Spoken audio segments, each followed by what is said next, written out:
अरे माँ कुनी मुनी शीघ्र उठी पड़ सेपटे आमे एक्सरसाइज करने जीवा बहुत डेरी हेलानी तुमे माने एबे शीघ्र उठी जाओ।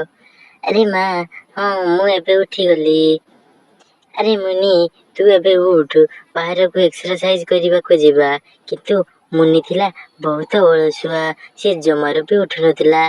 अरे माँ मते एबे भल लागुनी मु आज जीविनी तुमे माने एबे चली जाओ। अरे झियो एमिति कले हबनी तोते प्रत्येक दिन एक्सरसाइज करने हेब नहले देह असुस्थ हेबार संभावना अछि। अरे दीदी तू शीघ्र उठी पड़ आमे एक्सरसाइज करने जीवा। अरे ना ना मु आज जीविनी तुमे माने चली जाओ। अरे झियो तू सिना आज एमिति कहूचु हेले दिने तू मने पकेइबु एक्सरसाइज न कले कौन हुए। एमिति से माने एक्सरसाइज करने को बाहर को चली गले आउ माँ ता झियो कुनी दुई जन एक्सरसाइज करी पुणी घर को फेरिले। अरे माँ आज खाइबा बहुत भल होइछे खाइबा बहुत भल स्वाद मध्य होइछे। अरे हाँ घर खाइबा बहुत भल होइता देह पाई भी बहुत हितकारक।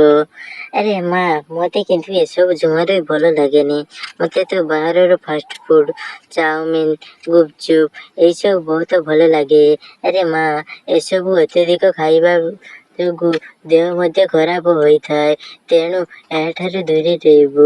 अरे मते ये सब घरर खाद्य जमार भी प्रस्तुत नुहे ए भल लागेनी मु जेबे ए सब खाइबिनी।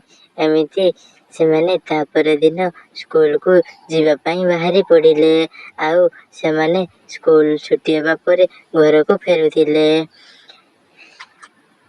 अरे मुनी मु आज टिके डेरी रे घर को जीबी तू एबे चली जा मते किछि सिंगड़ा खाइबार अछि। अरे ना ना मुनी दीदी एमिति कले माँ तुम ऊपर बहुत रागिबे ए सब खाइबा भल नुहे आमे घर ठारे खाइदबा। अरे ना ना मु मात्र गुटिए खाइकी जाउची तू एबे घर को जा। अरे हो दीदी ठीक अछि मु एबे घर को जाउची किंतु तू शीघ्र आसी जीबू। एमिति से प्रतिदिन दुकान रे से फास्ट फूड खाइबा को लागे गोटे दिन। अरे मुनी तू एमिति जदि प्रत्येक दिन फास्ट फूड खाइबू तो माँ जानिले तो परे बहुत पार्टी करिवे तू ए सब खानी। अरे ना ना ए सब कथा हम घरे केही भी जानतिनी माँ को कहिले सिना जानिबे मु तो घरे किछि भी कुएनी एमिति खाइदे घर पाखर जाई बुले आ मते से घरर खाद्य जमार भी पसंद नुहे एमिति सेमाने घर को गले। अरे मुनी तोर आज आसीबाको एते डेरी हिला कोन पाई कि तू एते डेरी रे आसिलु कुनी तो केते बेलु आसिलानी। अरे माँ से कौन किए आमर आ किछि दिन पर परीक्षा अछि सेति पाई मु सांग मानक सहित किछि सेई सब विषय रे डिस्कशन करूथिले तुमे जमारे भी किछि भाबनी। अरे हो तू एबे खाइबु चाल तते बहुत भोक लागिबनी। अरे ना माँ मते एबे भोक लागि मु एबे खाइबिनी। अरे तते भोक आई तू ताले आज भी कोन किछि बाहरु खाइ के आसीछु नले तते भोक कोन पाई लागुनी। अरे ना ना माँ सेमिति किछि कथा नुहे मते भोक लागुनी मु एबे खाइबिनी मु किछि समय परे खाइबी एमिति से ता माँ को मिछ कहि घर भीतर को चली गला। एमिति सकाळु हेबा मात्रे मुनी बहुत चिल्लाइबा को लागे। अरे माँ मोर पेट बहुत दरज करूचे मु एबे कोन करिबे पेट बहुत जोरे बथा करूचे एमिति सेतेबेले ताकर माँ सेठाको आसंती। अरे मुनी तोर एमिति कोन हला तो पेट एते जोरे बथा कोन पाई होचे। अरे से बोधे अत्यधिक फास्ट फूड खाउचे एमिति सेमाने डाक्तरंक पाखको मुनी की नहीं गले। अरे मुनी तू काली कोन खाइथिलु के जा जगु तोर एमिति पेट बथा हेउचे तू काली निश्चय किछि फास्ट फूड खाइथिबु। अरे डाक्टर अंकल मु काले चाउमीन चाट और गुपचुप खाइथिले आउ ता छड़ा किछि भी खाइनी। एमिति कोन हेले कि अरे ମୁନି ଏମିତି ଫାଷ୍ଟଫୁଡ଼୍ ଖାଇଲେ ଦେହ ପ୍ରତି ବହୁତ କ୍ଷତିକାରକ। ଫାଷ୍ଟଫୁଡ଼୍ ପ୍ରତିଦିନ ଖାଇବା ଭଲ ନୁହେଁ। ତୁ ଘରର ଘରୋଇ ଖାଦ୍ୟ ଖା, ନହେଲେ ତୋ ଦେହ ଆହୁରି ଅଧିକ ଖରାପ ହେବାର ସମ୍ଭାବନା ଅଛି।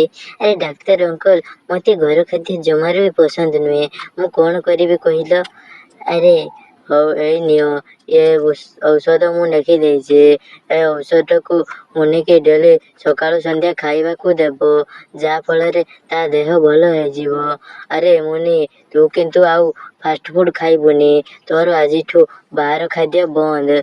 ଫାଷ୍ଟଫୁଡ଼୍ ଖାଇବା ଦ୍ୱାରା ଦେହ ବହୁତ ଖରାପ ହୋଇଥାଏ। ସେସବୁ ଦେହ ପାଇଁ ବହୁତ କ୍ଷତିକାରକ। ତୁ ଆଜିଠୁ କେବଳ ଘରୋଇ ଖାଦ୍ୟ ଖାଇବୁ। ଆରେ ହଁ ଡାକ୍ତର ଅଙ୍କଲ, ମୁଁ ଆଜିଠୁ ଘରୋଇ ଖାଦ୍ୟ ଖାଇବି। ଆଉ ବାହାରର କୌଣସି ବି ଖାଦ୍ୟ ଖାଇବି ନାହିଁ। ମୋତେ ଏହି ତୁରକ ଭଲ କରିଦିଅନ୍ତୁ। ଏମିତି ଡାକ୍ତର ସେଠାରୁ ଚାଲିଯାଏ। ଆଉ ମୁନିର ମା ତାକୁ ପ୍ରତ୍ୟେକ ଦିନ ଔଷଧ ଖାଇବାକୁ ଦିଅନ୍ତି। ଆରେ ମା, ମୋତେ କ୍ଷମା କରିଦେବ। ମୋର ବହୁତ ବଡ଼ ଭୁଲ ହୋଇଗଲା। ଆରେ ନା ନା ମୁନି, ଏମିତି କିଛି କଥା ନୁହେଁ। ତୁ ଖାଲି ଶୀଘ୍ର ଭଲ ହୋଇଯା, ତାପରେ ଆମେ ଘରକୁ ଚାଲିଯିବା। ଏମିତି ମୁନି ପ୍ରତିଦିନ ଔଷଧ ଖାଏ। ତାପରେ କିଛି ଦିନ ପରେ ତାହାର ଦେହ ଭଲ ହୋଇଯାଏ। ଆଉ ସେମାନେ ଘରକୁ ଫେରି ଆସନ୍ତି। ଆରେ ମା, ମୁଁ ଆଜି ଦେଖ ଶୀଘ୍ର ଉଠିଗଲି। ଏବେ ଏକ୍ସରସାଇଜ କରିବାକୁ ଯିବା। ଆରେ ହଁ ମୁନି, ଏକ୍ସରସାଇଜ କଲେ ଦେହ ଭଲ ରହିବ। ହଉ, ଏବେ ଚାଲ ଆମେ ବାହାରକୁ ଏକ୍ସରସାଇଜ କରିବାକୁ ଯିବା। ଆରେ ହଁ ଦିଦି, ଏବେ ଚାଲ, ଏବେ ବାହାରେ ଆମେ ଏକ୍ସରସାଇଜ କରି ଆସିବା। ଏମିତି ସେମାନେ ଏକ୍ସରସାଇଜ କରିବା ପାଇଁ ବାହାର ପଡ଼ିଆକୁ ଗଲେ। ଆରେ ମା, ଏମିତି ଏକ୍ସରସାଇଜ କରିବା ଦ୍ୱାରା ଦେହ କ'ଣ ସତରେ ଭଲ ରହିଥାଏ? ଆରେ ହଁ ହଁ, ଏମିତି ପ୍ରତିଦିନ ଏକ୍ସରସାଇଜ କଲେ ଦେହରେ କୌଣସି ବି ରୋଗ ହେବ ନାହିଁ। ଆଉ ବାହାରର ଖାଦ୍ୟ ଆଜିଠୁ ତୁ ଖାଇବୁ ମଧ୍ୟ ନାହିଁ, ଯାହା ଫଳରେ ତୋ ଦେହ ସୁସ୍ଥ ରହିବ। ଆଉ ଏମିତି ସେମାନେ କଥାବାର୍ତ୍ତା ହୋଇ ଘରକୁ ପୁଣି ଥରେ ଫେରିବାକୁ ଲାଗିଲେ। ଆଉ ଆଜିଠୁ ସେ ବାହାର ଖାଇବା ବନ୍ଦ କରିଦେଇଥିଲା। ବାପା ମାଙ୍କର ଭଲ ପରାମର୍ଶ ମାନନ୍ତୁ ଓ ଖୁସିରେ ରୁହନ୍ତୁ।